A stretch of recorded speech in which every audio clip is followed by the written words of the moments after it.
Sigal FM, bonjour. Donc aujourd'hui nous sommes en direct et donc nous vous présentons un peu une nouvelle émission qui est à caractère politique où on va présenter justement les différents candidats qui souhaiteront être sur notre antenne. Donc là aujourd'hui on commence avec le premier candidat qui est Monsieur Stéphane Lang. Bonjour Monsieur Stéphane Lang. Bonjour Pascal, bonjour à tous. Donc vous allez vous présenter un petit peu au Rémois afin qu'ils puissent mieux vous connaître et surtout savoir ce que vous souhaitez et puis ce que vous êtes au niveau de la ville de Reims. Donc oui, je suis Stéphane Lang, je suis né à Reims, j'ai fait toutes mes études à Reims, au collège Franfontaine, au lycée Clémenceau, à la fac de sciences, et je suis passionné par la politique, surtout la politique locale. Et donc j'ai adhéré au RPR dès 1990. Je suis toujours resté fidèle à ma famille politique et j'ai eu la chance de découvrir Jean, maire de Reims à l'époque, et qui m'a proposé d'être sur sa liste dès 1995. Et j'ai eu la chance d'être conseiller municipal et de me battre à l'époque d'ailleurs déjà pour qu'il y ait une grande salle de spectacle à Reims, parce qu'à l'époque il n'y en avait pas. Et j'ai même créé ensuite une association et j'ai réussi à convaincre et enfin on a réussi à avoir cette grande salle, la Reims Arena. C'était mon premier combat. Donc vous avez déjà bien travaillé sur des projets d'avenir pour la ville de Reims. Et aujourd'hui, donc, vous avez d'autres ambitions et vous avez d'autres projets également pour cette belle ville de Reims avec une cathédrale magnifique, avec une basilique, avec différents monuments et surtout une histoire. Parce que la ville de Reims a une histoire, bien sûr, qu'il y a la maison de Champagne. Mais la ville de Reims, c'est quand même une ville qui a une histoire, ne serait-ce que par les baptêmes des rois et différentes choses. Tout à fait. La ville de Reims, c'est une histoire extraordinaire. Hein. Son histoire est calquée sur l'histoire de France. C'était une très grande ville romaine, la plus grande ville romaine après Rome elle-même. C'est incroyable et on n'en parle pas assez. On a eu la chance, bien sûr, d'avoir le baptême de Clovis, Rémi qui baptise Clovis à l'endroit même où il y a la cathédrale. Tout ça, toute cette histoire, je pense qu'on ne la met pas assez en avant actuellement. C'est notre histoire. Tout à fait. Et il faut, moi je veux me battre aussi pour faire en sorte que le tourisme puisse aussi venir, les touristes puissent venir plus nombreux ici à Reims grâce à nos atouts qu'on ne met pas assez en avant. Donc les projets, donc ça va être justement de faire de la communication, de développer donc toute cette image de Reims à l'extérieur et afin de faire venir tous ces touristes qui sont déjà quand même déjà nombreux. Mais on peut encore en avoir beaucoup plus. Tout à fait. Reims a des atouts, mais on constate qu'actuellement, malheureusement, le maire actuel a une idéologie et met des obstacles à la circulation automobile, crée des transports, là, le bus tram qui est sur la voie des Sacres, là où on est actuellement, qui pose des problèmes de circulation et de stationnement, même lorsque ce sera fini. On a vu qu'il y a eu un pont qui a été détruit, le pont de Gaulle. Moi, ce que je veux faire, c'est mettre les Rémois au cœur de mes préoccupations. C'est-à-dire que d'être à l'écoute des gens et des demandes ou du besoin du Rémois. Tout à fait. Et c'est pour ça que je veux permettre à la circulation d'être beaucoup plus fluide. Je veux reconstruire un pont de moindre ampleur, mais un pont de Gaulle pour qu'on puisse circuler de nouveau entre les deux secteurs de la ville qui sont coupés par l'autoroute et le canal.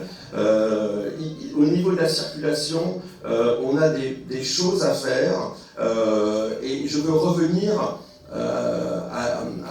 aux idées de Jean Falala et de Jean Tétinger, avait permis à la circulation d'être fluide, grâce notamment à l'autoroute qu'a nous a construit Jean Tétinger, et Jean Falala qui a fait les parkings en ouvrage au centre-ville. Je veux permettre aux gens de pouvoir accéder aux commerçants qui se trouvent au centre-ville pour le développement économique de notre ville. Oui, parce qu'il y a quand même beaucoup de commerce à le centre-ville et quelque chose de dynamique et plaisant, donc maintenant c'est vrai qu'il faut le maintenir. Mais concernant ce pont, il n'y avait pas moyen de le rénover est-ce qu'il était en si mauvais état que ça? Il aurait fallu effectivement le rénover. Sur la liste sur laquelle on a été élu en 2020, il était question de rénover le pont et il n'était pas question de le détruire. Voilà. Moi, je me suis battu aussi contre cette destruction. Le maire actuel m'a exclu. Et moi, je pense que j'avais raison. De la même façon, remettre de fluidifier la circulation pour un développement économique qui revienne dans la ville de Reims, c'est une priorité. C'est pour ça que, notamment, avec toute une équipe qui m'entoure, on a élaboré un projet pour Reims et que je suis candidat pour être le maire de tous les Rémois. C'est vraiment le moteur, donc justement, de se battre pour cette ville de Reims et donc vraiment d'être à fond pour ce projet rémois. Tout à fait. On a 8 points essentiels dans ce programme pour notre ville. Et donc ces 8 points, ils ont comme caractéristique de servir les Rémois. Bon, donc il y a bien des projets qui sont très importants, donc justement, parce que c'est vrai qu'actuellement, il y a quand même pas mal de travaux et d'aménagements qui vont peut-être aller dans le bon sens pour la ville de Reims, vous pensez? Alors actuellement, non, c'est une catastrophe. Au niveau de la circulation automobile, on voit que depuis la destruction du pont et depuis l'arrivée du BHNS, on va avoir les mêmes difficultés que lorsque Jean-Michel Terre avait construit le tramway. On voit que l'avenue de Laon a souffert. Et continue à souffrir parce qu'il y a moins de stationnement. On connaît l'adage américain, no parking, no business. Il faut retrouver du stationnement pour que le commerce puisse vivre. Donc moi, dans notre programme, les Rémois au cœur, on veut remettre du stationnement ici en ville et dans tous les quartiers d'ailleurs, hein, parce qu'on a des difficultés pour stationner partout, avec des tarifs qui doivent être beaucoup plus bas. On peut donner une heure gratuite pour le stationnement, notamment en ouvrage, dans les parkings, retrouver une heure gratuite pour qu'on puisse venir et stationner dans notre ville. Bien sûr, il y a la sécurité. Hein, ça, c'est un point important aussi. Oui. C'est notre priorité. On a plein de caméras quand même à Reims. Mais pas assez. Malheureusement, les caméras ne fonctionnent pas bien. Il faut en mettre beaucoup plus. Il faut avoir, je pense, une police canine aussi. Il faut avoir une police montée pour surveiller les parcs et les jardins. On a vu que dans les parcs, il y avait des difficultés. Moi, je propose aussi de fermer les parcs la nuit pour éviter les agressions. On a déjà eu un mort au parc de la Grange il y a quelques temps. Je veux que les parcs soient interdits la nuit. Donc pour ça, il va falloir effectivement le clôturer pour fermer la nuit, comme ça se fait. La Patte d'Oie, ça se faisait, le parc de la Patte d'Oie, il est comme ça en général. Exactement. Donc avant Colbert, c'est pareil, c'était fermé. Moi j'ai connu comme ça, et Rennes également. Il faut de la présence aussi, la présence policière plus nombreuse. Notamment, je veux permettre au CASVP de se coordonner avec la police municipale pour faire de la présence, pour la prévention, pour être à la sortie des écoles.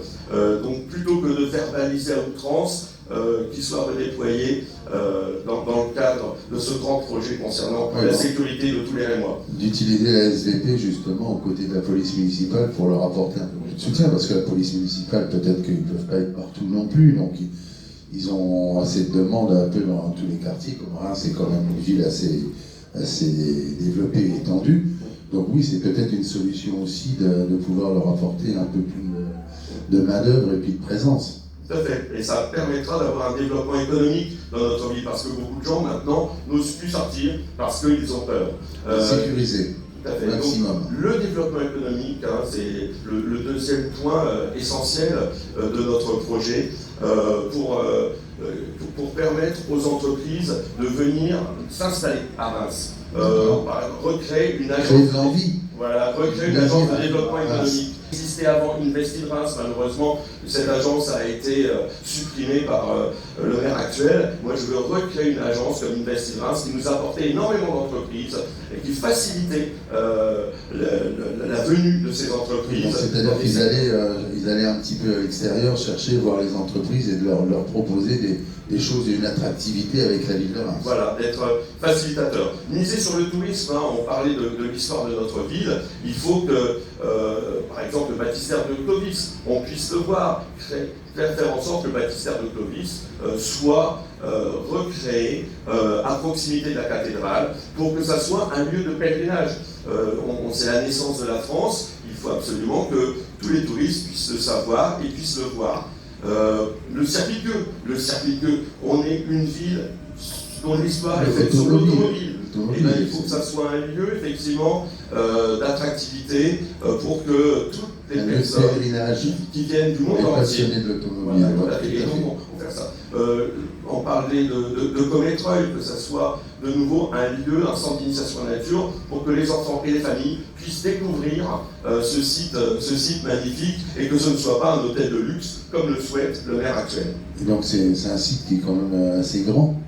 C'est un site de 150 hectares avec un plan d'eau, un château. Il appartient au parc naturel régional de la montagne de Reims. Ils veulent le vendre pour en faire un hôtel de luxe. Et moi, je me bats pour ça, pour que ça ne soit pas cet hôtel de luxe et que ce soit un lieu de découverte de la nature pour les enfants et les familles. Donc ça, c'est bien, c'est un beau projet quand même, parce que c'est vrai que pour les familles, ça peut être très intéressant pour la découverte de la nature. Il y a tellement de choses à faire tout autour d'un domaine comme ça, c'est vrai que ça peut être une idée aussi. Et puis bon, après, développer tout ce qui est tourisme, je pense, par les réseaux actuels, c'est-à-dire de faire des vidéos, d'avoir des choses qui donnent envie au tourisme et puis aux gens extérieurs de pouvoir venir visiter et puis de leur montrer un peu tout ce qu'on a. Tout à fait. Un grand plan aussi pour la jeunesse. La jeunesse, c'est notre avenir. Je pense qu'il faut avoir des écoles, faciliter la venue d'écoles, de nouvelles écoles, par exemple d'ingénieurs, pour qu'ils se former sur des métiers dont on a besoin dans notre région. Hein, on pense à des métiers, par exemple, sur la cuisine, sur des métiers dont on... L'œnologie aussi. L'œnologie, bien sûr, toutes les spécialités qu'on a ici sur notre territoire. Et donc il faut des formations qui soient adaptées et donc un grand plan pour que de nouvelles écoles d'ingénieurs puissent s'installer. On a déjà des facultés, donc que ce soit la faculté de médecine, on a Sciences Po, on a différentes choses. Mais on a tout mis sur Sciences Po et je pense qu'il faut aussi que l'on puisse investir sur d'autres écoles qui soient plus professionnelles et qu'on aide aussi notre université. Alors, je suis d'accord. On a des universités à Reims quand même. Il y a pas mal d'étudiants qui viennent de l'extérieur, des étudiants étrangers. Il y a quand même quelque chose, que ce soit la pharmacie, que ce soit sur... il y a quand même pas mal d'attractivité aussi pour les jeunes ici. Oui, mais pas suffisamment. Et il faut des secteurs bien spécialisés par rapport à ce qu'on attend sur notre territoire. Voilà, ça c'est très important, un grand plan sur la jeunesse. Et d'ailleurs aussi par rapport à ce qui est la sécurité, faire en sorte que les jeunes ils soient dès le plus jeune âge au collège et au lycée, qu'ils soient conscients, qu'ils respectent le règlement intérieur et qu'il y ait des travaux d'intérêt général si jamais ils commettent des petites infractions. Qui dégradent, voilà, tout à fait. Il faut reprendre en main cette jeunesse pour ne pas qu'ensuite cela s'aggrave par rapport à des agressions, etc. Donc à la fois avoir de la prévention et de la répression. Que tout le monde soit en sécurité, que ce soit les jeunes, les personnes âgées, tout le monde, d'accord. Donc vous avez encore d'autres projets? Surtout un grand plan d'économie. Un grand plan d'économie parce qu'on a fait beaucoup de dépenses inutiles et ruineuses. Donc arrêter notamment cette deuxième ligne de BHLS, parce que là on a la première, on a vu les dégâts que ça occasionne et que ça va occasionner sur la voie des Sarthes notamment, mais la deuxième ligne qui doit passer rue de Venise, si jamais on faisait les travaux qui sont prévus par le maire actuel, il y aura encore plus d'embouteillage. Donc c'est pour ça que je veux annuler par exemple cette deuxième ligne et ne pas faire des travaux extrêmement coûteux. Il y a aussi la place Royale qui doit être, dont les travaux seraient extrêmement onéreux. Je pense qu'il faut faire un grand plan d'économie, ne pas faire ces travaux, ne pas faire non plus les travaux qui sont prévus boulevard Lundi. Voilà, un grand plan d'économie et je pense que cet argent, il faut la mettre sur le développement économique, grâce notamment à la création de 10 000 places dans de nouvelles écoles. D'accord. Donc c'est beaucoup de projets pour cette belle ville de Reims. Et donc il y a encore d'autres choses à nous dire. Je ne sais pas si on peut être indiscret. Ah oui, il y a encore beaucoup de choses. Et ce programme, il peut être encore aussi enrichi, mais en tout cas, il est prêt à 80%. Hein, je le répète, en 8 points principaux qui regroupent un peu toutes les préoccupations, parce que c'est les Rémois que l'on veut mettre au cœur de nos préoccupations, au cœur de ce que nous serons à la tête de la ville de Reims et du Grand Reims. D'être représentatif par rapport aux Rémois, aux demandes des Rémois, voilà, et à l'écoute des Rémois. Et pas d'idéologie, comme c'est le cas actuellement, avec, on voit ces projets qui n'ont pas été demandés par les Rémois, et on voit qu'ils en pâtissent actuellement. Nous, on va faire l'inverse. Donc c'est très bien. Bon programme, donc vous avez votre équipe qui est remontée à fond pour justement vous soutenir et puis avancer dans ce programme, je dirais, que vous avez. Donc en tout cas, je remercie beaucoup Monsieur Lang d'être intervenu sur notre antenne. Je remercie tous les auditeurs qui vont nous écouter et puis les Rémois également qui sont sur ce projet. Donc merci à Jean-Pierre à la technique, je vous remercie à tous et donc nous sommes ouverts aux autres candidats qui souhaiteraient également présenter leur programme. À très bientôt, merci. Merci à tous, à bientôt.